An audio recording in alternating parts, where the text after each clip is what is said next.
Hello and welcome to Indie Miners. This week, a special looking at the Beatles re-release of the classic album Revolver.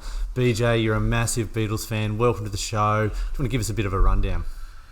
Good morning, mate. Yeah, this is one of the greatest albums of all time, and quite surprising we're getting a remix treatment so soon after Let It Be. It was only in recent times that Giles Martin came out and said he couldn't see himself looking at redoing the pre-1967 Beatles material just because of the quality of the tracks. The game changer is what Peter Jackson was able to do with the Get Back sessions, in that he was able to really isolate a lot of the tracks that had been bounced down for the purpose of a speech. He gave permission to Martin to use this for Revolver, and what we have is a much modern sounding Revolver record that is true to the original. Now, given this is a super deluxe edition, there's many types of variants to this, so what we're expecting here is what we're getting. We're getting a vinyl re-release, we're getting a HD audio release, which we spent a lot of time on, as well as an Atmos release, which probably wasn't given the most amount of publicity. We'll have a little bit more to say about that later. In addition to that, we've got outtakes, so there's 31 in total. A lot of them were already on the anthology sessions, a lot that weren't, and there were certainly nuggets that weren't on the anthology ones, and as far as I can see, were the first time we've actually heard them. So we don't have a lot of time to talk about those today. We'll have another episode that dedicated to the outtakes, and there'll be a link after this particular episode.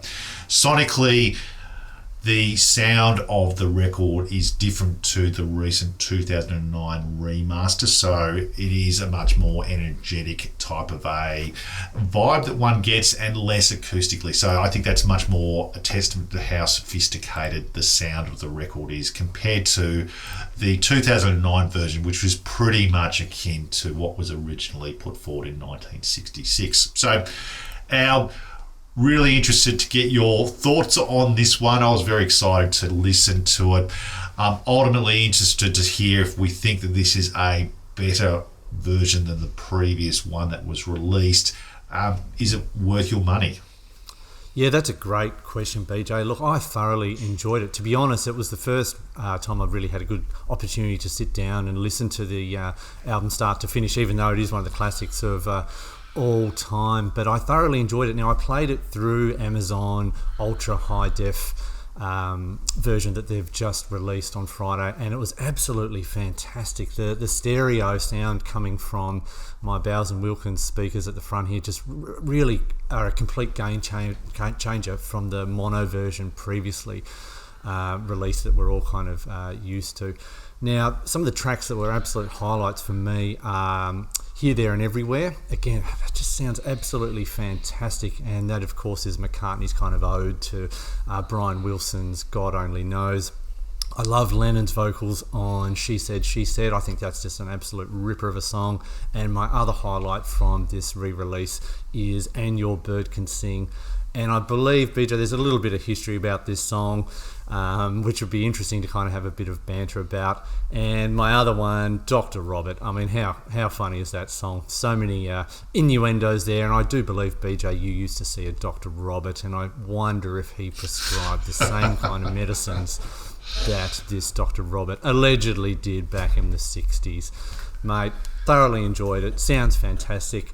I haven't purchased the deluxe edition myself. I've only listened to it through Amazon, and I think I'm going to actually go out and spend a bit of coin on this because it just sounds fantastic. What are your thoughts, mate? Yeah, I do love this album, but I guess as a caveat, it's probably not my favourite Beatles album. I've always seen this as being almost like Sgt. Pepper's in black and white. So a great album, but not quite to that standard. I think it was a transitional album, so they did a few of those. Rubber Soul I'd put in that category.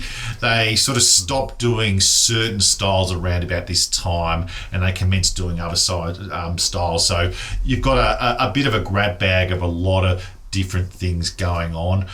In terms of the sound, it is a much fuller sounding record compared to the 2009 remaster. So the examples that I have in mind are Taxman, which we've already heard about, where they did a little bit more. It sounds a little bit more modern looking in terms of the mix compared to what they did with the original, where essentially they were isolating things on the different stereo tracks. They did the same with Helen or Rigby. I thought that was really superb what Martin was able to do with that particular track. It sounds much better than any of the versions I've even heard of, probably including the one that we heard with the Love soundtrack, which I think that was one where Giles Martin also got his fingerprints into. The thing that I was interested about was the Atmos mix. Now, we did have a look at this through Amazon as well as Tidal.